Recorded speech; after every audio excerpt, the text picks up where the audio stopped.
Hello friends, एक बार पुनः आप सभी का हमारे online platform study with GK channel पर हार्दिक स्वागत है। तो आज की चर्चा का टॉपिक रहेगा यूएनओ, यूनाइटेड नेशन ऑर्गेनाइजेशन, संयुक्त राष्ट्र संघ। और इस टॉपिक पर आधारित उन समस्त महत्वपूर्ण तथ्य एवं प्रश्नों को हम देखेंगे जो आगामी समस्त प्रकार की प्रतियोगी परीक्षाओं की दृष्टि से आपके लिए बेहद ही महत्वपूर्ण है।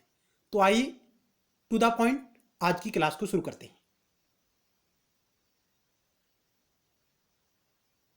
तो पहला सवाल आपकी स्क्रीन पर रहा, किसकी सिफारिश पर महासभा महासचिव की नियुक्ति करती है?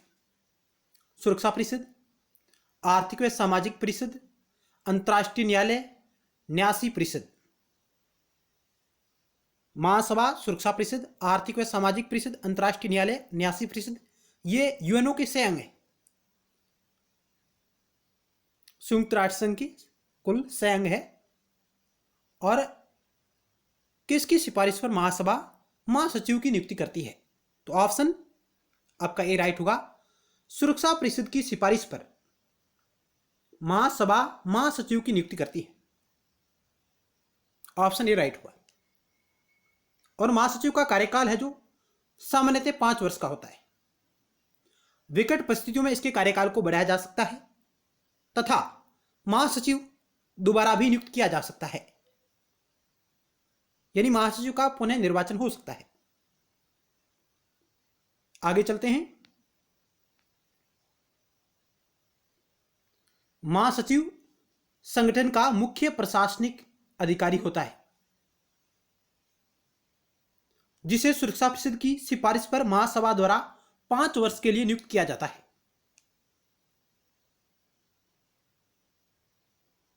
और महासचिव की पुनः नियुक्ति भी हो सकती है। विशिष्ट परिस्थितियों में इसके कार्यकाल को बढ़ाया भी जा सकता है। वर्तमान में यूएनओ के महासचिव है एंटोनियो गुटेरस, जो पुर्तगाल से संबंधित है।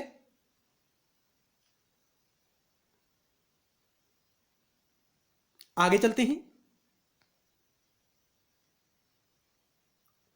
यहां पर आपको संयुक्त राष्ट्र संघ के महासचिवों की लिस्ट दी गई है। यूएनओ के जो पहले महासचिव थे वो थे ट्रिग्वेली, जो नॉर्वे से थे। यहां से भी कई प्रकार का सवाल आता है। निम्नलिखित में से कौन यूएनओ के महासचिव रहे हैं या नहीं रहे हैं? दूसरे प्रकार का सवाल आता है कि यूएनओ के महासचिवों को कालक्रम में व्यवस्थित करें। तो इस प्रकार का सवाल जब आता है तो हमें इन सभी महासचिवों के नाम व उनका टाइम पीरियड भी हमारे सामने याद होना जरूरी है। तो आइए देखते हैं। ट्रिग्वेली यूएनओ के पहले महासचिव थे, जो फरवरी 1946 से नवंबर 1952 तक इस पद पर रहे। और इन्होंने स्वयं पद से त्याग पत्र दे दिया था, यानी महासचिव के पद से त्याग पत्र देने वाले पहले महासचिव कौन थे? तो ट्रिग्वेली थे। और यूएनओ के पहले महासचिव कौन थे? तो भी ट्रिग्वेली थे। किस देश से थे? नॉर्वे से। उसके बाद सवाल बनता है, यूएनओ के द्वितीय महासचिव कौन थे? तो ये थे डेग हैमरशोल्ड, जो स्वीडन से थे। ये 1953 से 1961 तक इस पद पर रहते हैं। और इनकी अफ्रीका में हवाई दुर्घटना में मृत्यु हो जाती है। डेग हैमरशोल्ड, जिनका नाम है यूएनओ के द्वितीय महासचिव, जिनकी अफ्रीका में हवाई दुर्घटना में उनका निधन हो जाता है। तो यूएनओ के ऐसे महासचिव जिनका हवाई दुर्घटना में मौत हुई, तो वो हैं डेग हैमरशोल्ड। तीसरे महासचिव आते हैं यू थंट, जो एशिया से बिलोंग करते हैं, म्यांमार, बर्मा। इनका कार्यकाल 1961 से 1971 तक रहता है। यू थंट एशिया महाद्वीप से बनने वाले पहले महासचिव है। और ये कार्यवाहक महासचिव बनाए जाते हैं और बाद में इन्हें औपचारिक रूप से स्थायी महासचिव बना दिया जाता है। उसके बाद चौथे महासचिव आते हैं क्रुतुलाहिदिम, ऑस्ट्रिया से। और ये अपने 2 टर्म पूर्ण करते हैं। उसके बाद 5वें नंबर के महासचिव आते हैं जेवियर प्रेडी क्योर। जेवियर प्रेडी क्योर या क्योर, जो पेरू से बिलोंग करते हैं, और ये 1982 से 1991 ये भी अपने कार्यकाल के 2 टर्म पूर्ण करते हैं। फिर आते हैं बीबी घाली, बुत्रस बुत्रस पाली या घाली जिन्हें कह सकते हैं। ये 1992 से 1996 तक अपना कार्यकाल का 1 टर्म पूरा करते हैं। उसके बाद 7वें नंबर के जो महासचिव आते हैं कोफी अन्नान, घाना से, और इनका टाइम पीरियड रहता है 1997 से 2006 तक।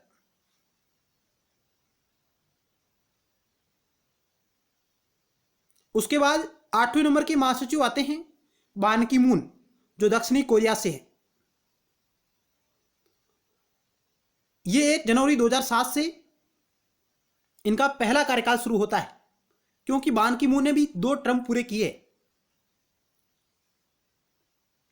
1 जनवरी 2007 से 31 दिसंबर 2011 तक ये अपना पहला कार्यकाल पूरा करते हैं बान की मून, और फिर इनका दूसरा कार्यकाल शुरू होता है 1 जनवरी 2012 से 31 दिसंबर 2016 तक। ध्यान रखिएगा, बान की मून का जो कार्यकाल है, दूसरा कार्यकाल 1 जनवरी 2012 से शुरू होता है, 31 दिसंबर 2016 को पूरा होता है। फिर हमारे वर्तमान महासचिव एंटोनियो गुटेरेस आते हैं 9वें नंबर पर, जो पुर्तगाल के हैं और पूर्व में पुर्तगाल के प्रधानमंत्री भी रह चुके हैं। एंटोनियो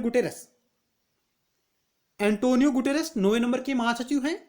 पूर्व में पुर्तगाल के महासचिव भी, प्रधानमंत्री रह चुके हैं पूर्व में पुर्तगाल के, और इनका जो पहला कार्यकाल है वो शुरू हो रहा है 1 जनवरी 2017 से। 1 जनवरी 2017 से इनका पहला टर्म शुरू होता है, जो पूर्ण होगा 31 दिसंबर 2021 को। जो टर्म पूरा हो रहा है 31 दिसंबर 2021 को, और इनका दूसरा जो कार्यकाल है वो शुरू हुआ है 1 जनवरी 2022 से। 1 जनवरी 2022 से इन्होंने अपना दूसरा कार्यकाल शुरू किया है एंटोनियो गुटेरेस ने।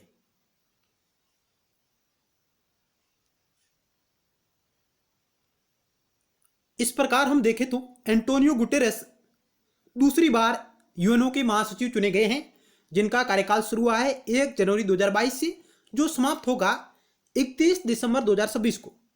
31 दिसंबर 2026 तक एंटोनियो गुटेरेस यूएनओ के अपने दूसरे कार्यकाल के लिए चुने गए हैं महासचिव के रूप में। आगे चलते हैं सवाल की ओर। यूएनओ में किसी गैर सरकारी संगठन को तदर्थ मान्यता कौन दे सकता है? महासचिव, महासभा का अध्यक्ष, सुरक्षा परिषद का अध्यक्ष, अंतर्राष्ट्रीय न्यायालय का अध्यक्ष। यूएनओ में किसी गैर सरकारी संगठन को तदर्थ मान्यता कौन दे सकता है? क्या होगा इस सवाल का राइट उत्तर? तो आइए चेक करते हैं। ऑप्शन ए राइट होगा, महासचिव। ऑप्शन ए राइट होगा। अगला सवाल 3 नंबर आपकी स्क्रीन पर रहा। किस देश ने सुरक्षा परिषद में निषेधाधिकार का सर्वाधिक बार प्रयोग किया है? यानी वीटो शक्ति का सर्वाधिक बार प्रयोग किस देश ने किया है? ऑप्शन आपके समक्ष है यूएसए, फ्रांस, रूस और चीन। 4 ऑप्शन आपके समक्ष रही। तो इस सवाल का राइट उत्तर होगा ऑप्शन सी, रूस ने वीटो शक्ति का सर्वाधिक बार प्रयोग किया है, यानी निषेधाधिकार का सर्वाधिक बार प्रयोग किया है, वीटो शक्ति का प्रयोग किया है रूस ने। और पहली बार किसने किया? तो भी उत्तर होगा रूस ने। पहली बार भी इसका प्रयोग रूस ने किया है और सर्वाधिक बार भी रूस ने किया है।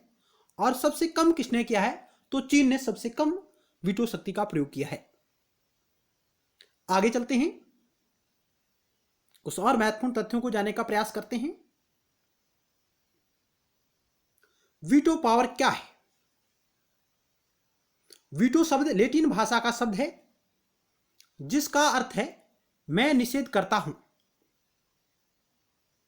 यानी किसी देश के अधिकारी को एक तरफा रूप से किसी कानून को रोक लेना का यह एक अधिकारी है। यानी मैं निषेध करता हूं, मैं इसका समर्थन नहीं करता। यानी किसी देश को या किसी देश के अधिकारी को एक तरफा किसी कानून को रोक लेने या उसे पारित नहीं होने देना।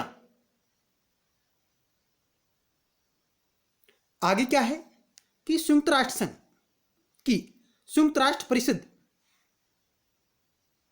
यानी सुरक्षा परिषद के स्थायी मेंबर देशों को प्राप्त अधिकार ही वीटो पावर है। यानी वीटो पावर किसको प्राप्त है? तो UNSC, United Nations security council, जिसके 5 स्थायी मेंबर है। यूनाइटेड नेशंस सिक्योरिटी काउंसिल यानी संयुक्त राष्ट्र सुरक्षा परिषद की 5 स्थायी सदस्य देश, उनको जो शक्ति प्राप्त है वीटो पावर कहलाती है। और वो स्थायी मेंबर है चीन, फ्रांस, रूस, यूके और अमेरिका। इन देशों के पास जो शक्ति है, केवल 5 देशों के पास वीटो पावर है। और इनमें से कोई एक देश किसी प्रस्ताव के खिलाफ अपना मत देता है तो वह प्रस्ताव पारित नहीं हो सकता।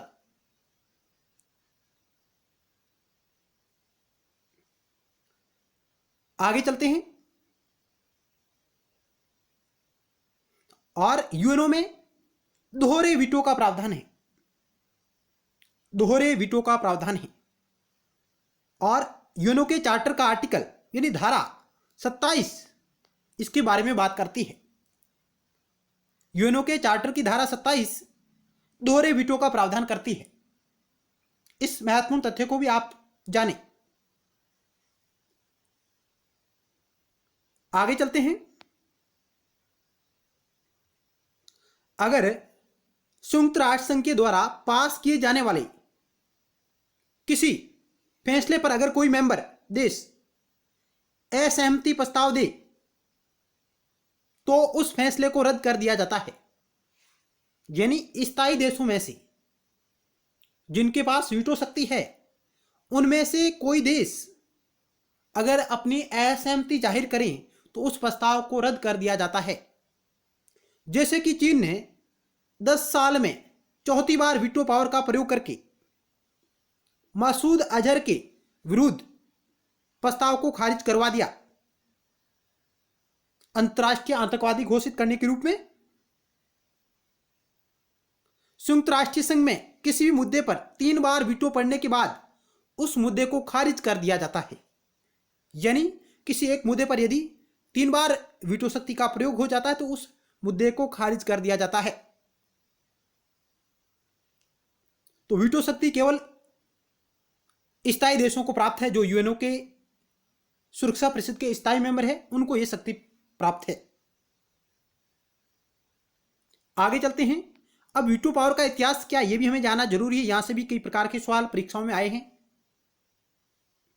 फरवरी 1945 में क्रीमिया में यूक्रेन के शहर याल्टा में एक समारोह हुआ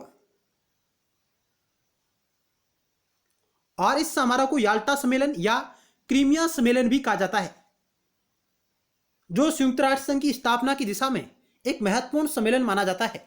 यानी याल्टा सम्मेलन या क्रीमिया सम्मेलन जिसे हम कहते हैं, वह यूएनओ की स्थापना की दिशा में एक महत्वपूर्ण कदम माना जाता है। और इसी सम्मेलन में सोवियत संघ के प्रधानमंत्री जोसेफ स्टालिन ने वीटो पावर के प्रयोग का प्रस्ताव रखा। वीटो पावर के प्रयोग का प्रस्ताव सोवियत संघ के प्रधानमंत्री जोसेफ स्टालिन ने रखा और याल्टा समारोह का आयोजन युद्ध के बाद की योजना बनाने के लिए किया गया था। यानी सेकेंड वर्ल्ड वॉर के बाद की योजनाओं को संचालित करने के लिए इस सम्मेलन का आयोजन हो रहा था कि विश्व में किस प्रकार शांति स्थापित किया जाए और किस प्रकार योजना बनाई जाए, उसको लेकर यह सम्मेलन हुआ, जिसमें सोवियत संघ के प्रधानमंत्री जोसेफ स्टालिन ने वीटो पावर के प्रयोग का प्रस्ताव रखा। और इस सम्मेलन में, इस समारोह में इंग्लैंड के प्रधानमंत्री विंस्टन चर्चिल भी शामिल थे।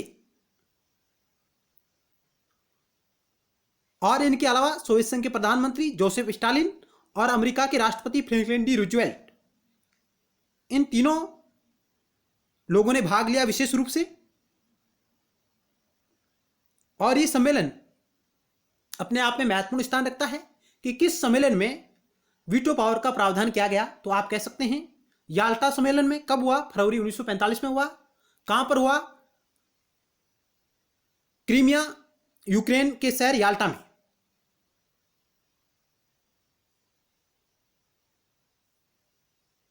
और इस सम्मेलन की अध्यक्षता किसने की?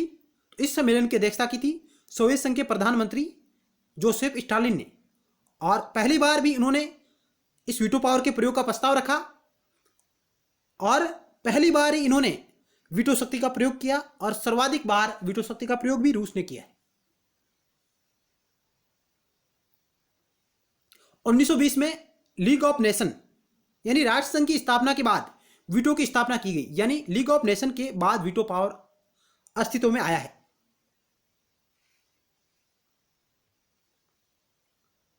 तो याल्टा सम्मेलन फरवरी 1945 में हुआ, जिसमें मुख्य रूप से इंग्लैंड के प्रधानमंत्री विंस्टन चर्चिल और सोवियत संघ के प्रधानमंत्री जोसेफ स्टालिन और अमेरिका के राष्ट्रपति फ्रैंकलिन डी रूजवेल्ट भाग लेते हैं, जिसमें वीटो शक्ति के प्रयोग का प्रस्ताव लाया गया। आगे चलते हैं।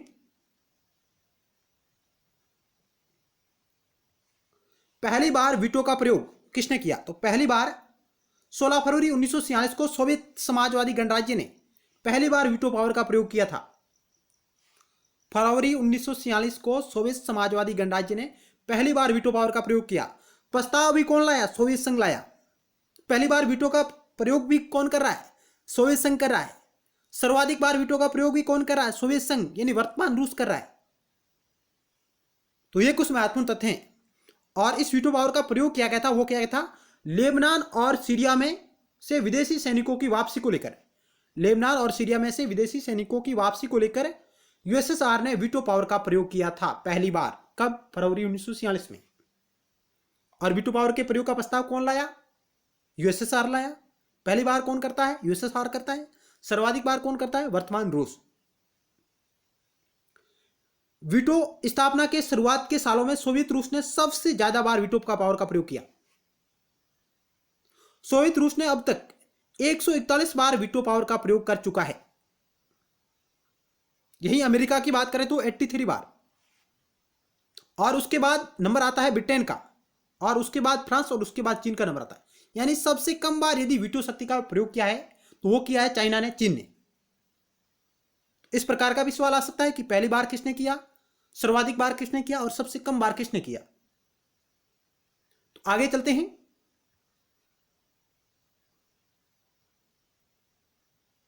अगला सवाल आपकी स्क्रीन पर है। विश्व व्यापार संगठन WTO किस संगठन का उत्तराधिकारी है? General agreement on trade and tariff, राष्ट्र संघ की परिषद का, विश्व स्वास्थ्य संगठन का, संयुक्त राष्ट्र विकास कार्यक्रम का। WTO किस संगठन का उत्तराधिकारी है? तो इस सवाल का राइट उत्तर का option A, general agreement on trade and tariff. GATT जो नामक जो संस्था थी उसका उत्तराधिकारी है WTO।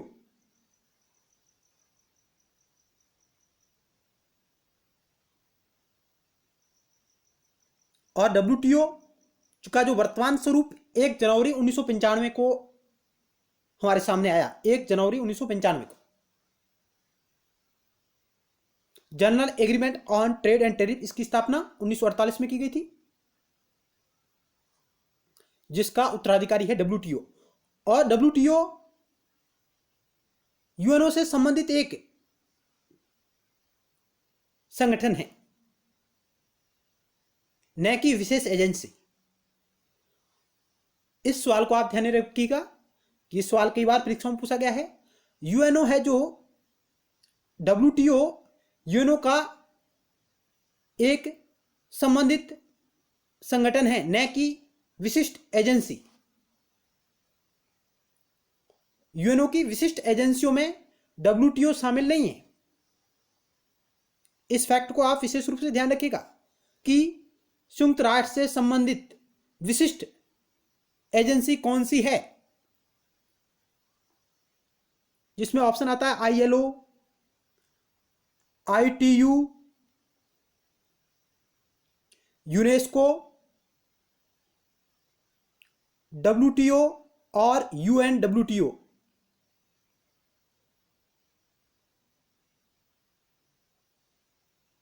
यानी ये सवाल है कि संयुक्त राष्ट्र से संबंधित कौन सी विशिष्ट एजेंसी नहीं है। चार ऑप्शन आपके समक्ष रहे।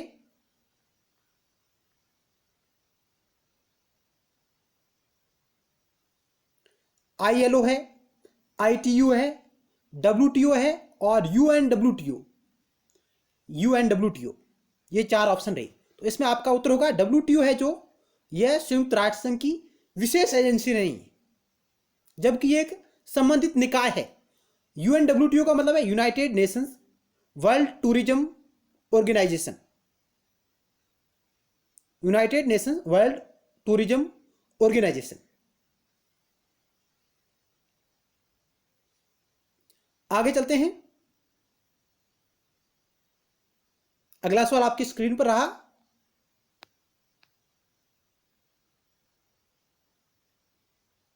संयुक्त राष्ट्र संघ की स्थापना के उत्तरदायी तत्व इनमें से कौन नहीं है। यानी संयुक्त राष्ट्र संघ की स्थापना के उत्तरदायी तत्व इनमें से कौन सा नहीं है। लंदन घोषणा, मास्को घोषणा, अटलांटिक चार्टर, चेंजूस समझौता।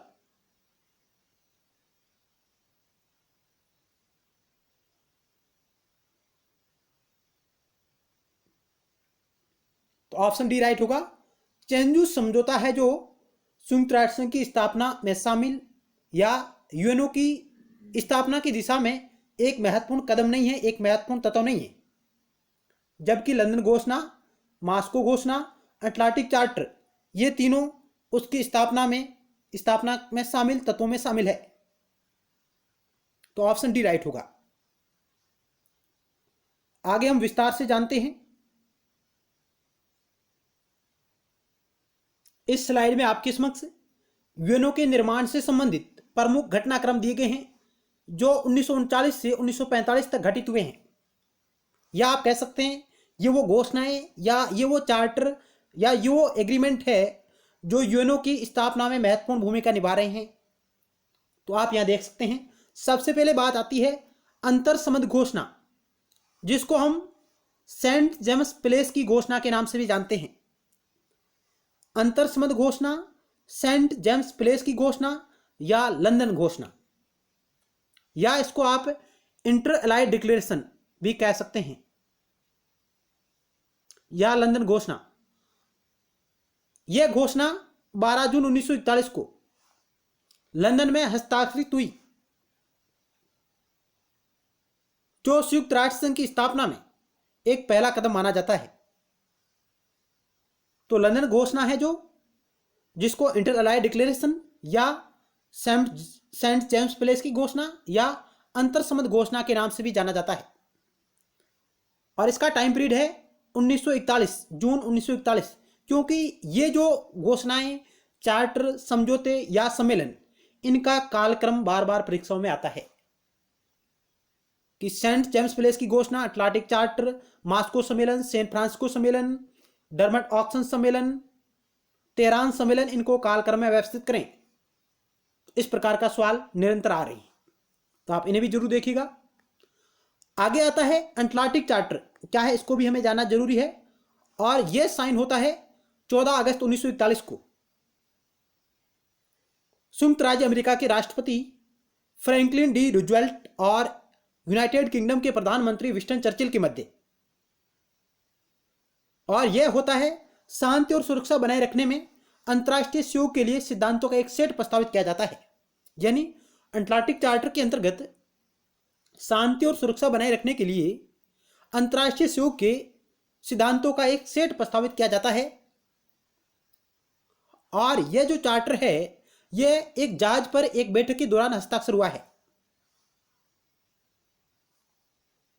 और इसको अटलांटिक चार्टर के नाम से जाना जाता है। किन किन के मध्य हुआ? अमेरिका के राष्ट्रपति फ्रैंकलिन डी रूजवेल्ट और यूके के प्रधानमंत्री विंस्टन चर्चिल के मध्य अंतर्राष्ट्रीय शांति व सहयोग के सिद्धांतों का एक सेट, जिसमें कई प्रकार के सिद्धांत शामिल थे।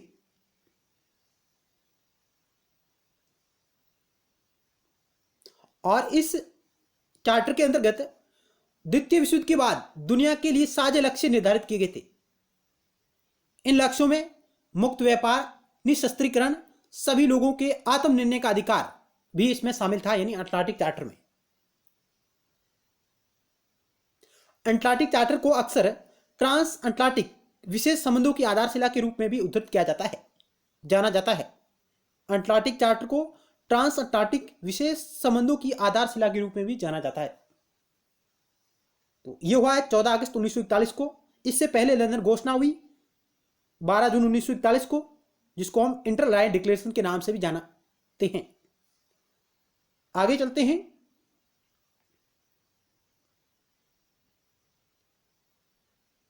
आगे आता है new Atlantic charter, very very most कह सकते हैं। न्यू अटलांटिक चार्टर, यह चार्टर अटलांटिक चार्टर के 80 वर्ष पूर्ण होने के बाद 80 वर्ष पूर्ण होने के बाद साइन होता है। यानी अमेरिकी राष्ट्रपति जो बाइडेन और ब्रिटिश प्रधानमंत्री बोरिस जॉनसन के मध्य 10 जून 2021 को अटलांटिक चार्टर से संबंधित दस्तावेजों का निरीक्षण किया जाता है और एक न्यू अटलांटिक चार्टर नामक दस्तावेज पर हस्ताक्षर किए जाते हैं। यानी जो अटलांटिक चार्टर 1941 में साइन हुआ था, 14 अगस्त 1941 को जो अटलांटिक चार्टर साइन हुआ था, उस पर उसके 80 वर्ष पूर्ण होने के बाद एक बार पुनः उस चार्टर का निरीक्षण किया जाता है और पुनः एक नया अटलांटिक चार्टर नामक दस्तावेज पर हस्ताक्षर किए जाते हैं। तो आप कह सकते हैं कि न्यू अटलांटिक चार्टर 1941 के अटलांटिक चार्टर का एक नया संस्करण है, एक नया वर्जन कह सकते हैं, जो कब साइन हुआ? 10 जून 2021 को साइन हुआ। किसके मध्य हुआ? अमेरिकी राष्ट्रपति जो बाइडेन और ब्रिटिश प्रधानमंत्री बोरिस जॉनसन के मध्य न्यू अटलांटिक चार्टर पर साइन होते हैं 10 जून 2021 को। जबकि अटलांटिक चार्टर कब हस्ताक्षर हुआ था? 14 अगस्त 1941 को। किसके मध्य? फ्रैंकलिन डी रूजवेल्ट और विंस्टन चर्चिल के मध्य। ये कुछ महत्वपूर्ण तथ्य हैं, आपका परीक्षा उपयोगी जानकारी में आपके शामिल होनी चाहिए। आगे बात करते हैं कि इस चार्टर में ऐसा क्या है। इस न्यू अटलांटिक चार्टर का उद्देश्य लोकतंत्र और खुले समाज के सिद्धांतों, मूल्यों और संस्थानों की रक्षा करने का संकल्प, अंतर्राष्ट्रीय सहयोग को कायम रखने वाले संस्थानों, कानूनों और मानदंडों को मजबूत करना इसका प्रमुख उद्देश्य है। आगे एक समावेशी, निष्पक्ष, जलवायु अनुकूल, सतत और नियम आधारित अर्थव्यवस्था निर्माण जारी रखने के लिए प्रतिबद्धता इसमें दोहराई गई है। यानी समावेशी सतत विकास को बढ़ावा दे रहा है। स्वास्थ्य संकटों के विनाशकारी प्रभाव और स्वास्थ्य खतरों के खिलाफ सामूहिक बचाव को मजबूत करना, यह भी इस न्यू अटलांटिक चार्टर का मुख्य उद्देश्य है। इसके अलावा संप्रभुता, क्षेत्रीय अखंडता और विवादों के शांतिपूर्ण समाधान के सिद्धांतों पर एकजुट होने का प्रयास करना, यह भी इसमें शामिल है। साइबर खतरों के खिलाफ भी सामूहिक सुरक्षा और अंतर्राष्ट्रीय स्थिरता बनाए रखने का प्रयास करना, यह भी इसमें शामिल है। तो न्यू अटलांटिक चार्टर अपने आप में अटलांटिक चार्टर का एक संशोधित संस्करण है, जो व्यापक रूप से, और यह 10 जून 2021 को साइन हुआ है। आगे चलते हैं। तो यहां से भी अच्छा सवाल परीक्षा में आ सकता है, तो आप इसे भी ध्यान रखिएगा।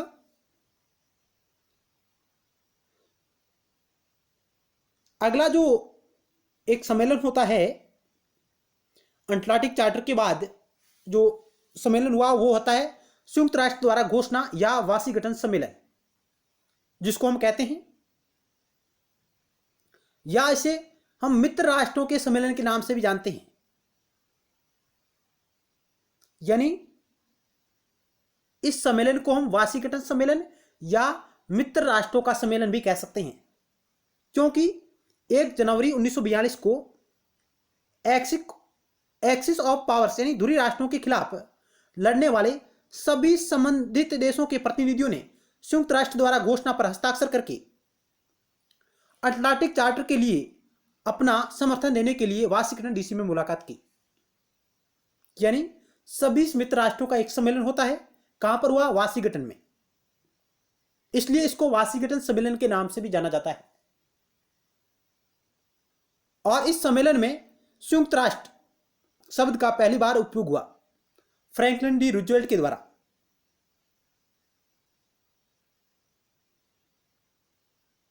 संयुक्त राष्ट्र शब्द का पहली बार आधिकारिक प्रयोग फ्रैंकलिन डी रूजवेल्ट ने किया था। तो आप मुख्य रूप से याद रखिए, मित्र राष्ट्रों का सम्मेलन कब हुआ? सभी मित्र राष्ट्रों का सम्मेलन 1 जनवरी 1942 को, जिसको हम वाशिंगटन सम्मेलन के नाम से भी जानते हैं। और इसमें अटलांटिक चार्टर के समर्थन में यह सम्मेलन आयोजित हुआ।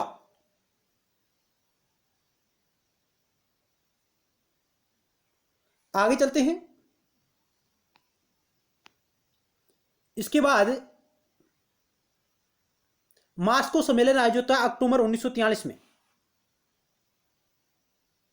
30 अक्टूबर 1943 मास्को में हस्ताक्षरित एक घोषणा में सोवियत संघ, यूनाइटेड किंगडम, संयुक्त राज्य अमेरिका और चीन की सरकारों ने शांति और सुरक्षा बनाए रखने के लिए एक अंतर्राष्ट्रीय संगठन की जल्दी स्थापना का आह्वान किया। शीघ्र इसकी स्थापना की जाए। यूके, यूएसए, यूएसएसआर और चाइना की सरकारें शामिल होती हैं और इस संगठन की स्थापना जल्दी से जल्दी हो, इस पर विचार करती है। तो मास्को सम्मेलन अक्टूबर 1943। उसके बाद तेहरान सम्मेलन होता है दिसंबर 1943 को। दिसंबर 1943 को तेहरान सम्मेलन आयोजित होता है। 1 दिसंबर 1943 को तेहरान में संयुक्त राज्य अमेरिका, यूएसएसआर, यूनाइटेड किंगडम के नेताओं की एक बैठक में उस लक्ष्य की पुनः पुष्टि की गई कि जल्द से जल्द एक ऐसे संगठन की स्थापना हो जो विश्व में शांति व सहयोग को बढ़ावा दे। तो तेहरान सम्मेलन 1943 दिसंबर 1943 और मास्को अक्टूबर 1943। तो इनका कालानुक्रम यदि परीक्षा में पूछा जाए तो हमें ये मंथ भी याद होने चाहिए कि अक्टूबर 1943 में मास्को और दिसंबर 1943 में तेहरान सम्मेलन हुआ। उसके बाद होता है डरबन ऑक्स सम्मेलन सितंबर 1944 में। डरबन ऑक्स सम्मेलन सितंबर 1944 में होता है। संयुक्त राष्ट्र का पहला खाका वाशिंगटन डीसी में डरबन ऑक्स के नाम से प्रसिद्ध एक हवेली में आयोजित सम्मेलन में तैयार किया गया। संयुक्त राष्ट्र का पहला खाका वाशिंगटन डीसी में डरबन ऑक्स के नाम से प्रसिद्ध एक हवेली में आयोजित एक सम्मेलन में तैयार किया गया था। इस दौरान संयुक्त राज्य अमेरिका, यूनाइटेड किंगडम, यूएसएसआर, चीन एक विश्व संगठन के उद्देश्य, संरचना और कामकाज पर सहमत हुए। तो डरबन ऑक्स सम्मेलन सितंबर 1944 में आयोजित होता है। आगे चलते हैं और आता है याल्टा सम्मेलन,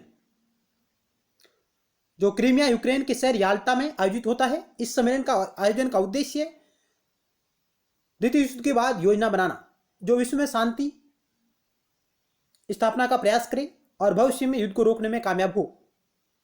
11 फरवरी 1945 को याल्टा में बैठक के बाद राष्ट्रपति रूजवेल्ट, प्रधानमंत्री चर्चिल और प्रीमियर जोसेफ स्टालिन ने स्थापित करने के लिए अपने संकल्प की घोषणा की। यानी शांति और सुरक्षा बनाए रखने के एक सामान्य संकल्प पर सहमत हुए और अंतर्राष्ट्रीय संगठन की स्थापना का बल दिया। और यह वो सम्मेलन था जिसमें यूएसएसआर के राष्ट्रपति जोसेफ स्टालिन ने वीटो शक्ति के प्रयोग का प्रस्ताव रखा और जिसे स्वीकार कर लिया गया।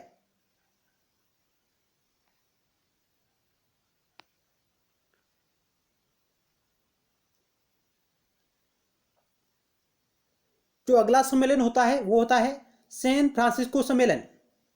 यह सम्मेलन 2 महीने तक लगातार चलता है। 25 अप्रैल से 26 जून 1945 तक सबसे लंबा सम्मेलन आयोजित हुआ। 25 अप्रैल 1945 को अंतर्राष्ट्रीय संगठन पर संयुक्त राष्ट्र सम्मेलन के लिए 50 राष्ट्रों के प्रतिनिधियों ने सैन फ्रांसिस्को में मुलाकात की और यह सम्मेलन शुरू हुआ। और यह सम्मेलन 25 अप्रैल से 26 जून तक चलता है। इस सम्मेलन के दौरान प्रतिनिधियों ने 111 लेख चार्टर यानी उनको देखा, जिसे 25 जून 1945 को सैन फ्रांसिस्को ओपेरा हाउस में सर्वसहमति से अपनाया। यानी 111 जो यूनो में अनुच्छेद है, यूनो के चार्टर में 111 अनुच्छेद है, जिनको देखा, पढ़ा, समझा और उन पर अपनी सहमति बनाई। सैन फ्रांसिस्को सम्मेलन में 111 चार्टर, लेख चार्टर जिन्हें हम अनुच्छेद कहते हैं या धारा कहते हैं, जिन पर सहमति हुई और सर्वसहमति से उन अनुच्छेदों को अपनाया और अगले दिन 26 जून 1945 को उन पर हस्ताक्षर किए।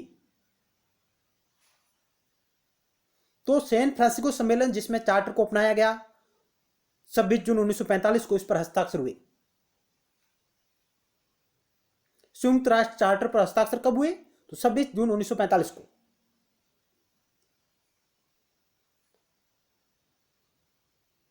और उसके बाद 24 अक्टूबर 1945 को 24 अक्टूबर 1945 को संयुक्त राष्ट्र संघ की स्थापना हुई। 24 अक्टूबर 1945 को संयुक्त राष्ट्र संघ की स्थापना हुई और सैन फ्रांसिस्को सम्मेलन में भारत ने भी भाग लिया। भारत ने भी इन चार्टर पर हस्ताक्षर किए थे। लेकिन 24 अक्टूबर 1945 को संयुक्त राष्ट्र संघ की स्थापना होती है, जबकि भारत है जो यूनो में 30 अक्टूबर 1945 को शामिल होता है। विशेष महत्वपूर्ण तथ्य जानिए, 24 अक्टूबर 1945 को यूनो की स्थापना, लेकिन भारत 30 अक्टूबर 1945 को यूनो में शामिल हुआ।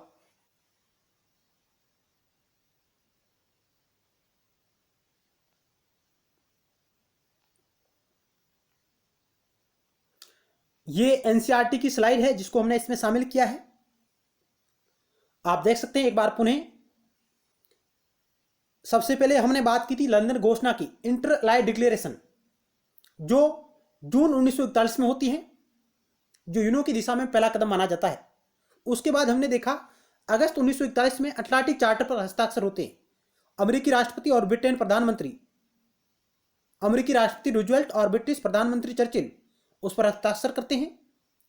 और उसके बाद जनवरी 1942 में वाशिंगटन डीसी में 26 मित्र राष्ट्रों का सम्मेलन होता है और अटलांटिक चार्टर के समर्थन में होता है।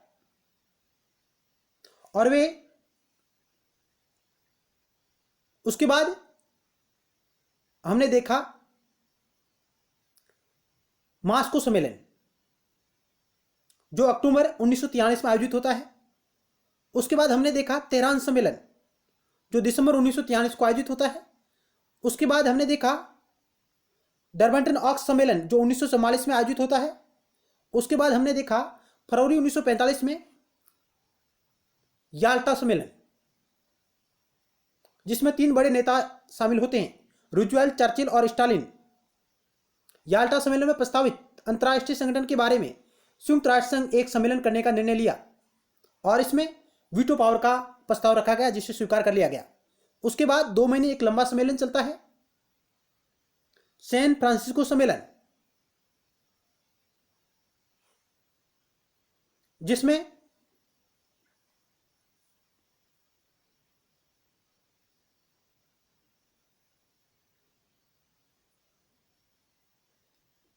यानी अप्रैल मई 25 अप्रैल से 1945 से 26 जून 1945 तक यह सम्मेलन आयोजित होता है। और 26 जून 1945 को 50 देश के हस्ताक्षर करते हैं इस चार्टर पर। यानी संयुक्त राष्ट्र संघ का जो चार्टर है, जिसमें 111 अनुच्छेद शामिल है, उन पर 50 देश हस्ताक्षर करते हैं, जिसमें भारत भी शामिल है। और पोलैंड है जो 15 अक्टूबर को इस पर हस्ताक्षर करता है। इस तरह संयुक्त राष्ट्र संघ में 51 मूल संस्थापक सदस्य हैं। और 24 अक्टूबर 1945 को संयुक्त राष्ट्र संघ की स्थापना कर दी जाती है और 24 अक्टूबर को प्रतिवर्ष संयुक्त राष्ट्र संघ दिवस मनाया जाता है और भारत 30 अक्टूबर 1945 को इसमें शामिल होता है। और यूएनओ के संस्थापक सदस्यों की संख्या 51 है और अंतिम जो संस्थापक सदस्य है वो बना था पोलैंड 15 अक्टूबर 1945 को। और वर्तमान में इसमें 193 सदस्य राष्ट्र शामिल है। 93वां है दक्षिणी सूडान जो 2011 में शामिल हुआ था। ये कुछ महत्वपूर्ण तथ्य थे। आगे चलते हैं। अगला सवाल आपकी स्क्रीन पर रहा। अंतर्राष्ट्रीय अणु ऊर्जा अभिकरण की स्थापना कब हुई? इंटरनेशनल एटॉमिक एनर्जी एजेंसी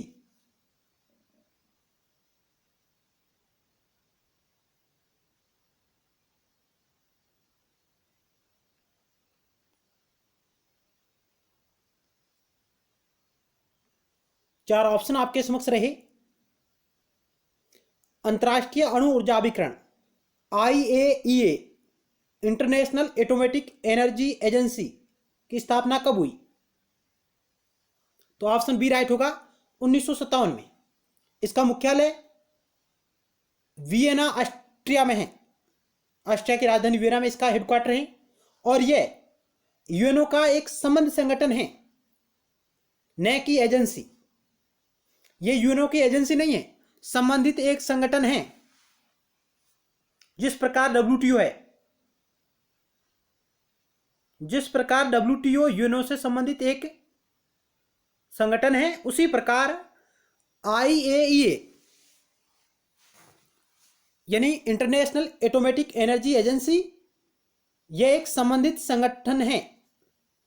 जिस प्रकार WTO वर्ल्ड ट्रेड ऑर्गेनाइजेशन, तो ये फैक्ट भी आप ध्यान में रखिएगा, ये यूएनओ की एजेंसी नहीं है, न यूएनओ का अंग है।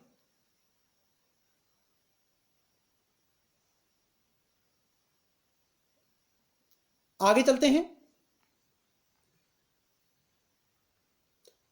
अंतर्राष्ट्रीय परमाणु ऊर्जा अभिकरण एक स्वायत्त विश्व संस्था है जिसका उद्देश्य विश्व में परमाणु ऊर्जा का शांतिपूर्ण उपयोग सुनिश्चित करना।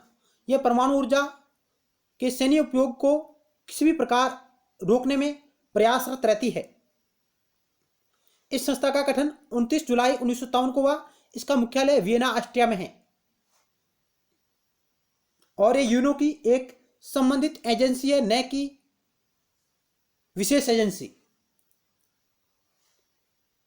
वर्ल्ड ट्रेड ऑर्गेनाइजेशन और IAEA ये केवल संबंधित एजेंसी है, न कि विशिष्ट या विशेष एजेंसी। अगला सवाल आपकी स्क्रीन पर रहा। निम्न में से कौन सुरक्षा परिषद का स्थायी सदस्य नहीं है? फ्रांस, ब्रिटेन, जापान, चीन।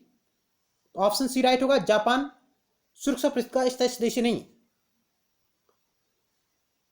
UNSC United nation security council, जिसमें 5 स्थायी और 10 अस्थायी राष्ट्र होते हैं। स्थायी सदस्यों में फ्रांस, ब्रिटेन, चीन, रूस और USA शामिल है और अस्थायी सदस्य है 10 शामिल है, जिनका प्रति 2 वर्ष के बाद आधे सदस्य नए चुने जाते हैं। यानी प्रति 2 वर्ष के बाद आधे सदस्य नए चुने जाते हैं। और भारत है जो 8वीं बार सुरक्षा परिषद का अस्थायी सदस्य चुना गया है। भारत 8वीं बार यूनाइटेड नेशन सिक्योरिटी काउंसिल का सदस्य चुना गया है, 8वीं बार। ये भी इस फैक्ट को आप नोट करिए।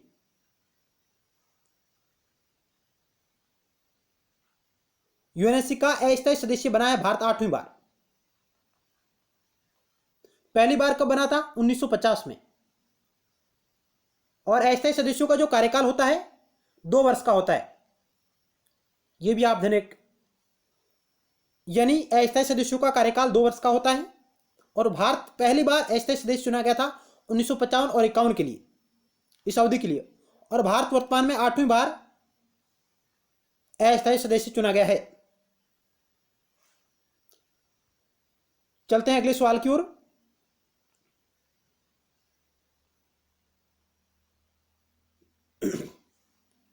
परमाणु प्रौद्योगिकी के शांतिपूर्ण उपयोग और उसकी सुरक्षा से संबंध संयुक्त राष्ट्र संघ की एजेंसी का नाम है।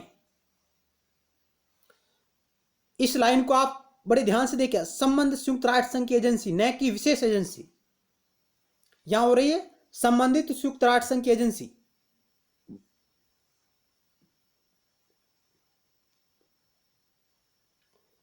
चार ऑप्शन आपके समक्ष रहे। संयुक्त राष्ट्र संघ निशस्त्रीकरण समिति, अंतर्राष्ट्रीय आणविक ऊर्जा एजेंसी, संयुक्त राष्ट्र संघ अंतर्राष्ट्रीय सुरक्षा एजेंसी, और इनमें से कोई नहीं।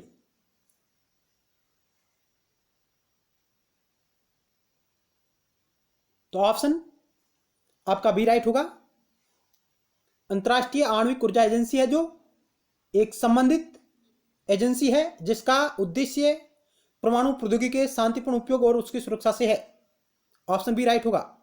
जिसकी स्थापना 1957 में 29 जुलाई 1957 को हुई, जिसका मुख्यालय वियना ऑस्ट्रिया में है। अगला सवाल आपकी स्क्रीन पर रहा।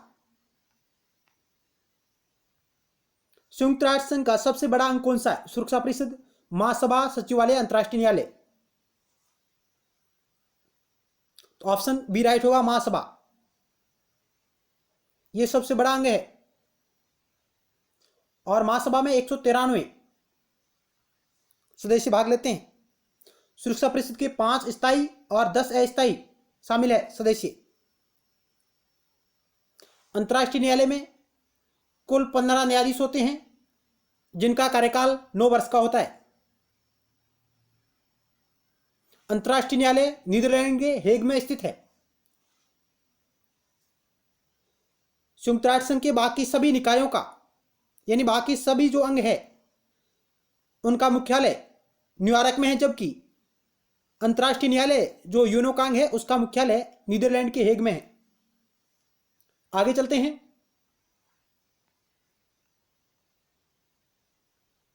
यूएनओ के कितने अंग है? तो अभी हमने बात की, कुल 6 अंग है।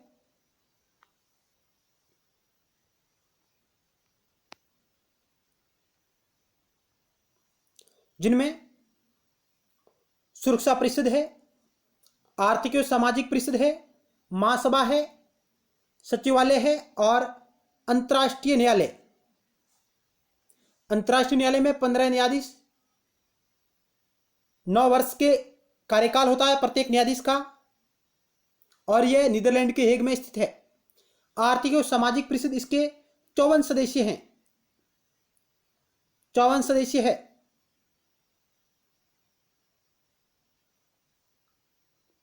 और सुरक्षा परिषद जिसके 5 स्थायी और 10 अस्थायी सदस्य है। न्यायशीता परिषद, ट्रस्टशिप काउंसिल, यह 1994 से इसकी प्रासंगिकता है जो धीरे धीरे कम होती जा रही है। यानी यूएनओ का कौन सा अंग है जिसकी प्रासंगिकता समाप्त हो गई है? तो आपका उत्तर होगा न्यायशीता परिषद, ट्रस्टशिप काउंसिल। तो आगे चलते हैं।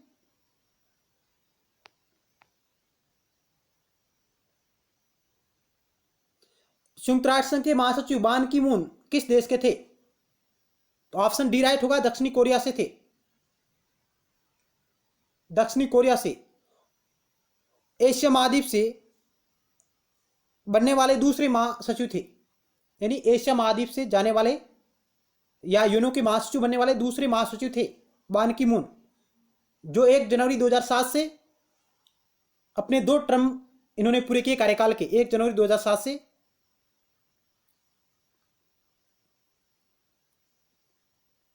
यानी 1 जनवरी 2007 से 2011 तक रहा पहला टर्म, और दूसरा टर्म रहा इनका 1 जनवरी 2012 से 31 दिसंबर 2016 तक।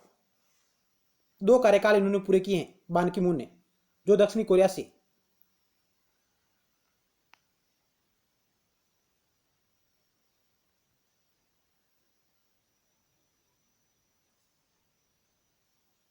और महासचिव का कार्यकाल 5 वर्ष का होता है। और बान की मून इस पद पर पहुंचने वाले दूसरे एशियाई व्यक्ति है और पहले व्यक्ति थे यूथंट म्यांमार से।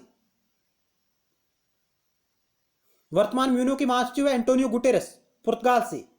ये भी इन्होंने अपना पहला टर्म 1 जनवरी 2017 से 31 दिसंबर 2021 तक पूरा किया है और दोबारा सर्वसहमति से पुनः यूएनओ के महासचिव चुने गए हैं एंटोनियो गुटेरेस और इनका नया कार्यकाल प्रारंभ हुआ है 1 जनवरी 2022 से, जो रहेगा 31 दिसंबर 2026 तक। वर्तमान में यूएनओ के महासचिव एंटोनियो गुटेरेस पुर्तगाल से हैं और पुर्तगाल के पूर्व में प्रधानमंत्री भी रह चुके हैं। आगे चलते हैं। और प्रथम महासचिव ट्रिग्वेली जो नॉर्वे से थे और दूसरे थे डेग हेमरसोल्ड स्वीडन से थे। ट्रिग्वेली ऐसे पहले महासचिव है जिन्होंने पद से त्याग पत्र दिया और डेग हेमरसोल्ड दूसरे महासचिव है यूएनओ के जिनकी वायु दुर्घटना में अफ्रीका में निधन हो गया था। आगे चलते हैं। अगला सवाल आपकी स्क्रीन पर रहा। 11 नंबर सवाल आपकी स्क्रीन पर है। अंतर्राष्ट्रीय मुद्रा कोष का मुख्यालय कहां है? IMF, International Monetary fund.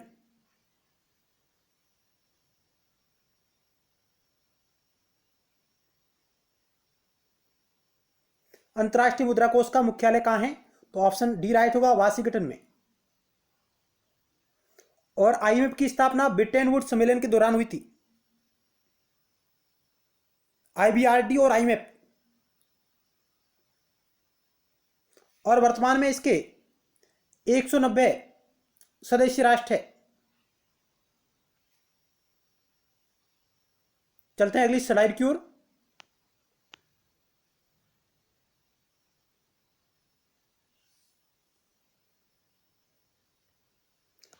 IMF एक अंतर्राष्ट्रीय संस्था है जो अपने सदस्य राष्ट्रों की वैश्विक आर्थिक स्थिति पर दृष्टि रखने का कार्य करती है। हमने आईएमएफ को इस सवाल में क्यों शामिल किया है? क्योंकि आईएमएफ यूएनओ की एक विशेष एजेंसी है। यूएनओ की विशेष एजेंसी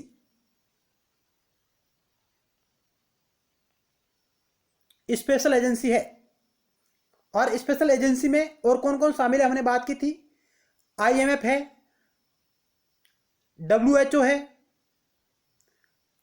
आईटीयू है, यूएन डब्ल्यूटीओ है,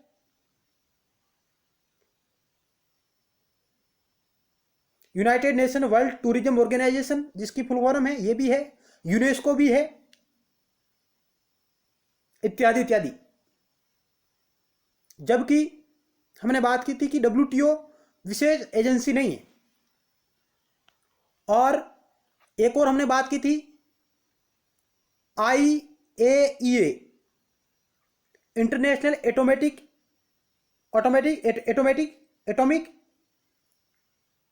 एनर्जी एजेंसी, इंटरनेशनल एटॉमिक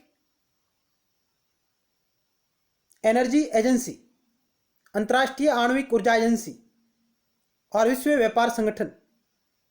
ये दोनों संबंध संगठन या संबंध एजेंसी है यूएनओ से। अब हम इसके बारे में जानते हैं आईएमएफ से जुड़े कुछ महत्वपूर्ण और तथ्य। आईएमएफ एक अंतर्राष्ट्रीय संस्था है जो अपने सदस्य राष्ट्रों की वैश्विक आर्थिक स्थिति पर दृष्टि रखने का कार्य करती है। यह अपने सदस्य देशों को आर्थिक और तकनीकी सहायता प्रदान करती है जो इससे संबंधित है। यह संगठन अंतर्राष्ट्रीय विनिमय दरों को स्थिर रखने के साथ साथ विकास को सुगम करने में सहायता करती है। अंतर्राष्ट्रीय विनिमय दरों को स्थिर रखने के साथ साथ विकास को सुगम करने में सहायता करती है। इसका मुख्यालय वाशिंगटन डीसी में है, यूएसए। आईएमएफ की विशेष मुद्रा है एसडीआर, स्पेशल ड्राइंग राइट्स। यह भी सवाल आता है, स्पेशल ड्राइंग राइट्स आईएमएफ की विशेष मुद्रा है जो अंतर्राष्ट्रीय व्यापार और वित्त के लिए कुछ देशों की मुद्रा का इस्तेमाल किया जाता है। यानी एसडीआर में अंतर्राष्ट्रीय व्यापार और वित्त के लिए कुछ देशों की मुद्रा का उपयोग किया जाता है जिसे एसडीआर कहते हैं, जिसमें यूरो है, पाउंड है, येन है और डॉलर शामिल है। यूरो, पाउंड, येन और डॉलर। आईएमएफ की स्थापना 1944 में की गई थी ब्रिटेन वुड्स सम्मेलन के तहत, और ये एक रिपोर्ट का प्रकाशन करती है। वर्ल्ड इकोनॉमिक आउटलुक नामक शीर्षक से आईएमएफ प्रतिवर्ष रिपोर्ट जारी करता है। अंतर्राष्ट्रीय मुद्रा कोष में 190 देशों का ये संगठन है, और हाल ही में 2020 में अंडोरा ने औपचारिक रूप से अंतर्राष्ट्रीय मुद्रा कोष की सदस्यता ली है, और इसी सदस्यता के तहत यह 190वां देश बन गया है। अंतर्राष्ट्रीय मुद्रा कोष की सदस्यता लेने वाला 190वां देश बन गया है अंडोरा। तो आप कह सकते हैं कि आईएमएफ की सदस्यता प्राप्त करने वाला नवीनतम देश कौन सा है? अंडोरा है। तो ये कुछ महत्वपूर्ण तथ्य थे। आगे चलते हैं। अब हम बात करते हैं यूएनओ की विशेष एजेंसियां। अभी हमने पहले बात की थी। आईएमएफ यूएनओ की विशेष एजेंसी है। इसके अलावा एफएओ है, आईसीएओ है, आईएलओ है, जिसको हम अंतर्राष्ट्रीय श्रम संगठन भी कहते हैं, आईएफएडी है, IMF International Monetary Fund, ITU है, आईएमओ है, union postal universal postal union है, डब्ल्यूएचओ है, World Health Organisation, UNESCO, World Bank, United Nation, World Tourism organisation.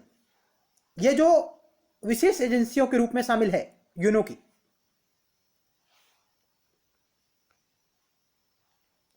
इनके बारे में आप अधिक जानकारी प्राप्त कर सकते हैं अलग से।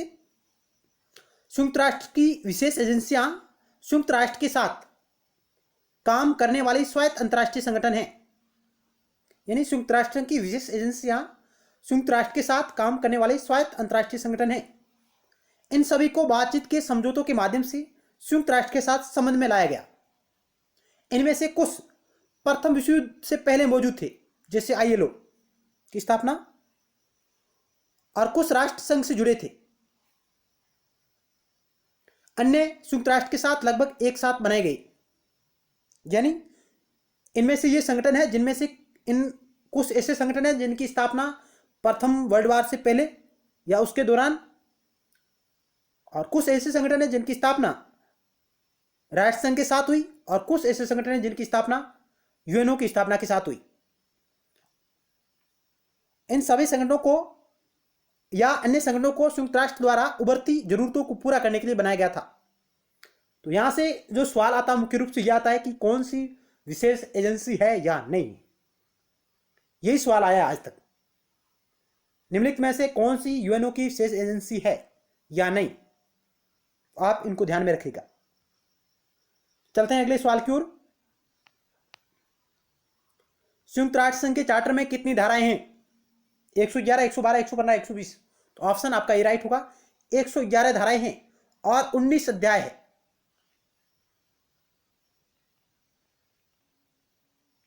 एक 111 धाराएं, 19 अध्याय शामिल है यूएनओ के चार्टर में। और यूएनओ के चार्टर पर हस्ताक्षर किस सम्मेलन में हुए थे? उत्तर होगा सैन फ्रांसिस्को सम्मेलन। सैन फ्रांसिस्को सम्मेलन, जिसमें यूएनओ के चार्टर पर हस्ताक्षर हुए थे, और ये हुए थे 26 जून को, 26 जून 1945 को। 26 जून 1945 को कितने देशों ने हस्ताक्षर किए थे? 50 देशों ने हस्ताक्षर किए थे, जिसमें भारत भी एक शामिल था। और पोलैंड है जो इस चार्टर पर कब हस्ताक्षर करता है? 15 अक्टूबर 1945 को। 15 अक्टूबर 1945 को पोलैंड इस पर हस्ताक्षर करता है, और इस प्रकार ये कुल 51 राष्ट्र बन जाते हैं जो इस चार्टर पर हस्ताक्षर करते हैं, और ये संस्थापक सदस्य कहलाते हैं यूएनओ की।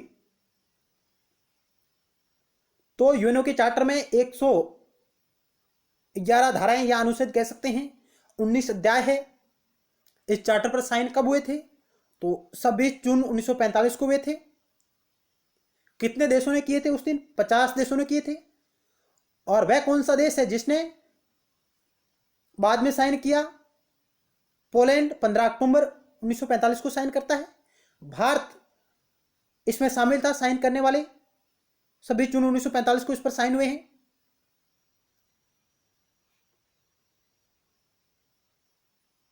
आगे चलते हैं।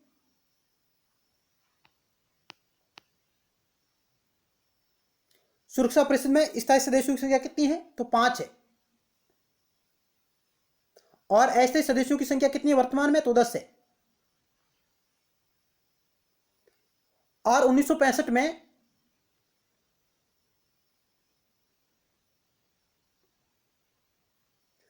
अस्थायी सदस्यों की संख्या को बढ़ाया गया।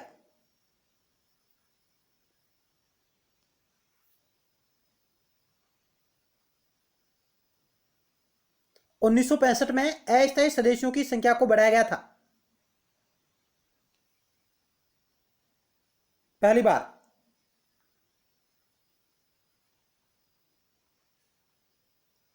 अगला सवाल आपकी स्क्रीन पर रहा।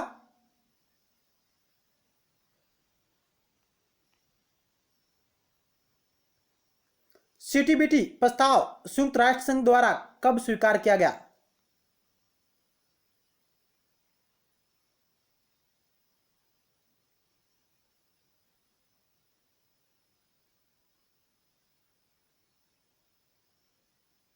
व्यापक परमाणु प्रतिबंधित संधि।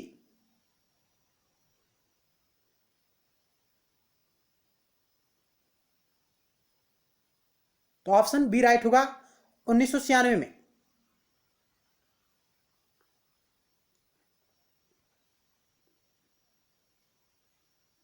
अगला सवाल, संयुक्त राष्ट्र संघ के प्रथम एशियाई महासचिव कौन थे? बान Ki moon, you than, Kofi Annan, Boutros Ghali.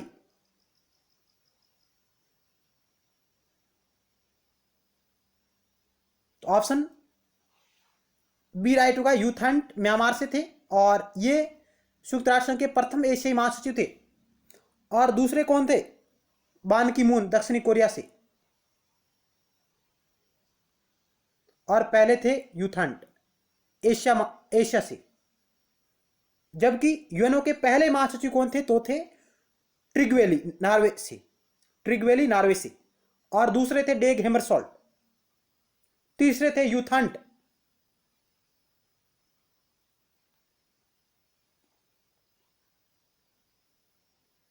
हालांकि ये सभी यूएनओ के महासचिव रह चुके हैं। अगला सवाल आपकी स्क्रीन पर रहा। अंतर्राष्ट्रीय न्यायालय का मुख्यालय कहां अवस्थित है? Geneva, Berlin, New York, Hague. तो ऑप्शन डी राइट होगा, हेग में, नीदरलैंड के हेग में। जबकि यूएनओ के बाकी जो 5 अंग है उन सब का मुख्यालय न्यूयॉर्क में है। अगला सवाल, संयुक्त राष्ट्र पद की रचना किसने की थी? इस शब्द की? F D Roosevelt, Joseph Stalin, Winston Churchill, Chiang Kai Shek. तो ऑप्शन ए राइट होगा, फ्रैंकलिन डी रूजवेल्ट ने संयुक्त राष्ट्र शब्द यानी इस पद की रचना की थी। ऑप्शन ए राइट होगा। जोसेफ स्टालिन यूएसएसआर के नेता थे, राष्ट्रपति। विंस्टन चर्चिल यूके के प्रधानमंत्री। चांग काई शेक चीन के नेता। आगे चलते हैं। यूएनओ के किस महासचिव की वायु दुर्घटना में मृत्यु हुई? ट्राग्युलाइड, डेग हेमरसोल्ड, यूथान, डॉक्टर बीबी घाले। तो ऑप्शन बी राइट होगा, डेग हेमरसोल्ड यूएनओ के दूसरे महासचिव थे जो स्वीडन से थे, जिनकी अफ्रीका में वायु दुर्घटना में निधन हो गया था। ऑप्शन बी राइट होगा।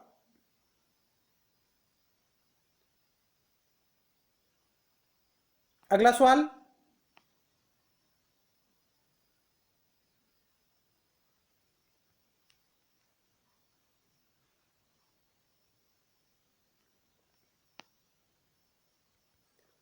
वीटो के प्रावधान का फैसला किस सम्मेलन में किया गया था? डरबंटन ऑक्स सम्मेलन, याल्टा सम्मेलन, सैन फ्रांसिस्को सम्मेलन, लंदन सम्मेलन। वीटो का प्रावधान किस सम्मेलन में किया गया था? तो ऑप्शन आपका बी राइट होगा, याल्टा सम्मेलन में, जो फरवरी 1945 को याल्टा में आयोजित हुआ था। यूएसएसआर की अध्यक्षता में, जोसेफ स्टालिन की अध्यक्षता में।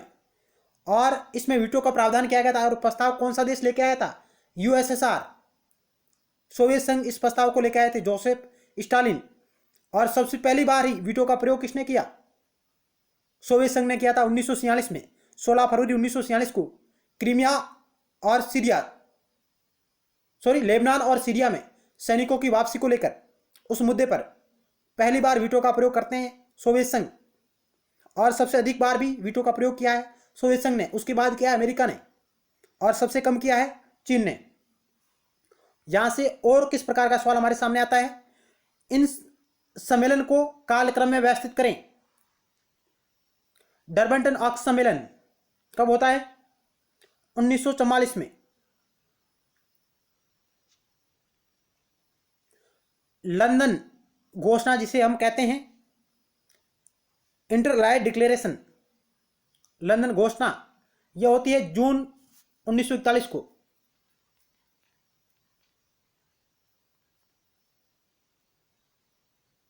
अंतर संबंध घोषणा, इंटरलाइन डिक्लेरेशन, लंदन घोषणा या सेंट जेम्स पैलेस की घोषणा के नाम से भी इसे जाना जाता है। सैन फ्रांसिस्को सम्मेलन 2 महीने तक लंबा सम्मेलन चलता है, जिसमें यूएनओ के चार्टर पर हस्ताक्षर होते हैं। यह 25 अप्रैल से 26 जून 1945 तक। याल्टा सम्मेलन फरवरी 1945 में। तेहरान सम्मेलन दिसंबर 1943 में। मास्को सम्मेलन अक्टूबर 1943 में।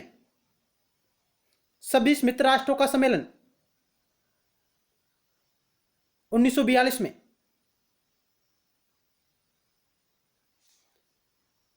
आगे चलते हैं।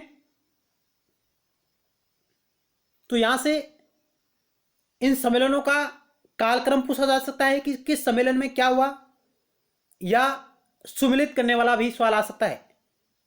एक तरफ सन दिए रहेंगे, दूसरी तरफ सम्मेलन, कौन सा कब हुआ। अगला सवाल आपकी स्क्रीन पर है। संयुक्त राष्ट्र संघ की आर्थिक व सामाजिक परिषद में कुल कितने सदस्य हैं? 9, 18, 27, 54।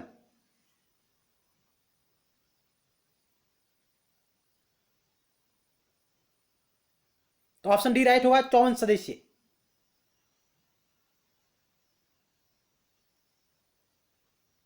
अगला सवाल आपकी स्क्रीन पर है। सुरक्षा परिषद में कुल अस्थायी सदस्यों की संख्या कितनी है? तो ऑप्शन ए राइट होगा, 10। और भारत है जो 8वीं बार अस्थायी सदस्य चुना गया है। पहली बार कब बना? 1950 और 51 की अवधि के लिए, और अब बना है 8वीं बार। अगला सवाल, निम्नलिखित में से कौन संयुक्त राष्ट्र संघ का अंग नहीं है? महासभा, सुरक्षा परिषद, अंतर्राष्ट्रीय न्यायालय, यूनिसेफ। तो ऑप्शन डी राइट होगा। यूनिसेफ है जो यूएनओ की विशेष एजेंसी है, स्पेशल एजेंसी, न कि अंग।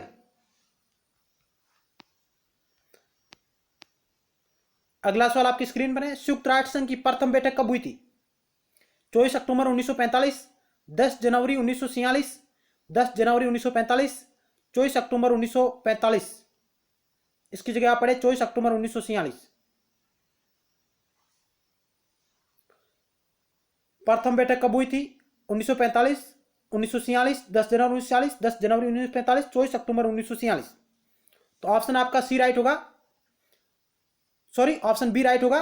10 जनवरी 1946 को पहली बैठक हुई थी यूएनओ की, 10 जनवरी 1946 को।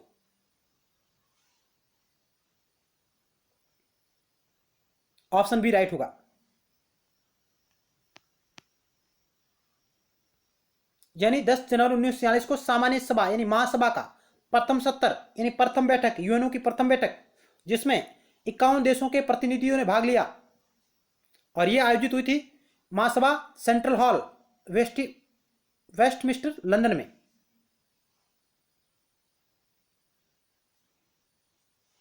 यानी तो महासभा का पहला सत्र कब शुरू हुआ? 10 जनवरी को 1946। यूएनओ की पहली बैठक 10 जनवरी 1946।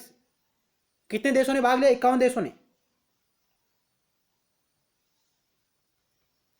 आगे चलते हैं। और उसके बाद महासभा अपना पहला प्रस्ताव लेके आती है। बहुत अच्छा सवाल है, यह भी पूछा गया है। 24 जनवरी 1946 को सामान्य सभा, जिसे महासभा कहते हैं, पहला संकल्प लेके आई, पहला प्रस्ताव, महासभा अपना पहला प्रस्ताव लाती है, अपनाती है, उसका संबंध किससे है? तो उसका संबंध है परमाणु ऊर्जा का शांतिपूर्ण उपयोग और परमाणु और अन्य विनाश के हथियारों को खत्म करना। महासभा अपना पहला प्रस्ताव किस मुद्दे को लेकर आई, किस मुद्दे पर लेकर आती है? तो उत्तर होगा परमाणु ऊर्जा का शांतिपूर्ण उपयोग और परमाणु और अन्य विनाश के हथियारों को खत्म करना, इस मुद्दे पर। आगे चलते हैं, अगला सवाल आपकी स्क्रीन पर है।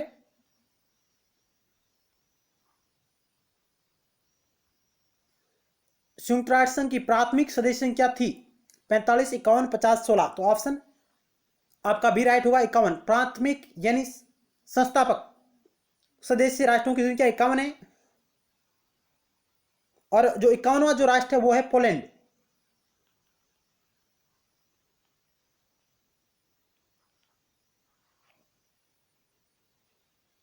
और ये पोलैंड शामिल हुआ था 15 अक्टूबर 1945 को। इसने चार्टर पर साइन किए थे।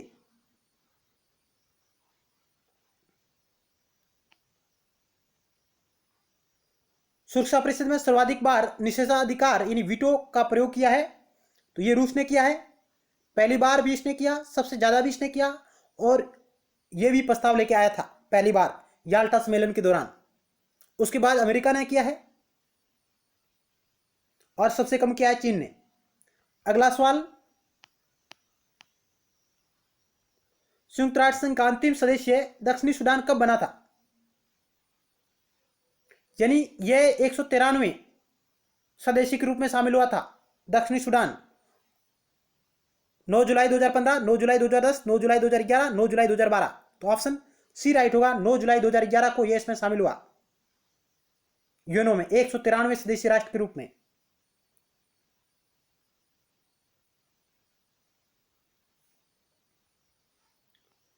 अगला सवाल, संयुक्त राष्ट्र संघ के ध्वज को महासभा द्वारा कब अंगीकृत किया गया यानी स्वीकार किया गया, अपनाया गया? 1945, 1947, 1948, 1950। तो इस सवाल का राइट उत्तर होगा ऑप्शन बी, 1947 में महासभा द्वारा संयुक्त राष्ट्र संघ के ध्वज को अपनाया गया, स्वीकार किया गया। और इस ध्वज को आप यहां देख सकते हैं, जहां हल्के नीले रंग में पृष्ठभूमि में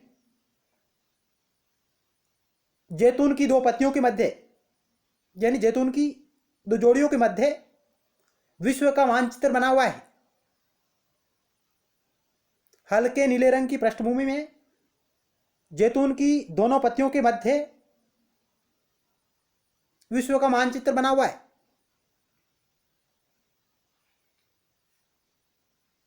यह यूएनओ का ध्वज है।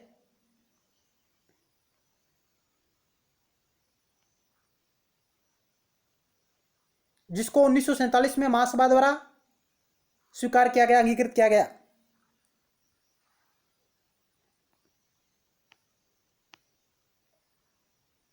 संयुक्त राष्ट्र संघ में कार्य करने की भाषाएं यानी कार्यकारी भाषाएं कौन सी हैं? ऑप्शन आपके समक्ष रहे, अंग्रेजी और अरबी, अंग्रेजी और फ्रेंच, फ्रेंच और चीनी, फ्रेंच और स्पेनिश।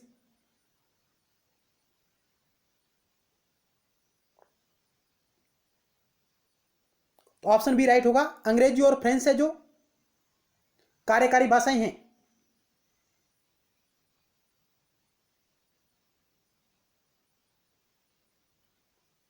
अगला सवाल आपकी स्क्रीन पर है, अंतर्राष्ट्रीय न्यायालय के न्यायाधीशों की नियुक्ति की अवधि होती है 5 वर्ष, 6 वर्ष, 9 वर्ष, 15 वर्ष। तो ऑप्शन आपका सी राइट होगा, 9 वर्ष की इनका कार्यकाल होता है, और अंतर्राष्ट्रीय न्यायालय में कुल 15 न्यायाधीश होते हैं।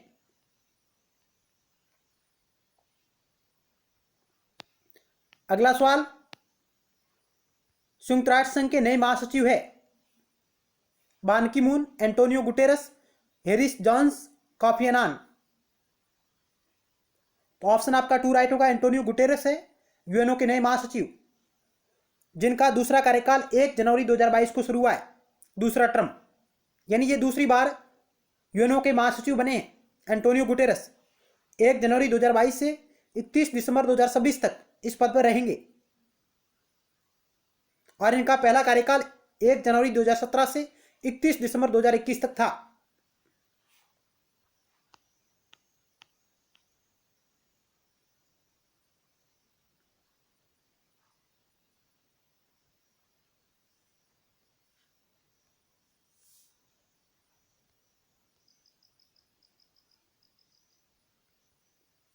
संयुक्त राष्ट्र यूएन द्वारा एंटोनियो गुटेरेस को फिर महासचिव के पद के लिए चुना गया है। सर्वसहमति से यह तय हुआ कि उन्हें दूसरा कार्यकाल भी दिया जाना चाहिए, यानी ये पुनः निर्वाचित हुए हैं सर्वसहमति से। एंटोनियो गुटेरेस का दूसरा कार्यकाल 1 जनवरी 2022 से शुरू होगा और वे इस पद पर 31 दिसंबर 2026 तक रहेंगे। इससे पहले 1 जनवरी 2017 में पहली बार महासचिव के पद पर नियुक्त किए गए थे। महासचिव संयुक्त राष्ट्र संघ का सबसे प्रमुख अधिकारी होता है, यानी यूएनओ का महासचिव संयुक्त राष्ट्र संघ का सबसे प्रमुख अधिकारी होता है। इसकी नियुक्ति सुरक्षा परिषद की सिफारिश पर महासभा द्वारा 5 वर्ष के लिए की जाती है। वह दोबारा भी चुना जा सकता है और विशेष परिस्थितियों में उनके कार्यकाल को बढ़ाया भी जा सकता है।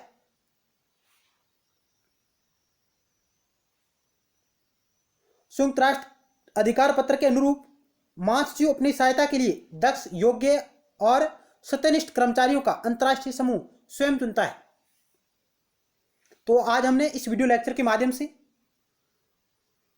संयुक्त राष्ट्र संघ से जुड़े कुछ महत्वपूर्ण तथ्य और कुछ महत्वपूर्ण सवालों को जानने का प्रयास किया, जो आपकी आने वाली परीक्षाओं में सहायक होंगे। यदि आप हमारे अन्य और वीडियो लेक्चर देखना चाहते हैं तो आप हमारे YouTube channel study with GK की प्लेलिस्ट पर जा सकते हैं, जहां आपको राजनीति विज्ञान, लोक प्रशासन, नागरिक शास्त्र और अन्य विषयों से संबंधित महत्वपूर्ण वीडियो लेक्चर आपको वहां पर मिलेंगे। तो मिलते हैं नेक्स्ट टाइम एक नए टॉपिक के साथ और महत्वपूर्ण सवालों के साथ। तब तक के लिए धन्यवाद।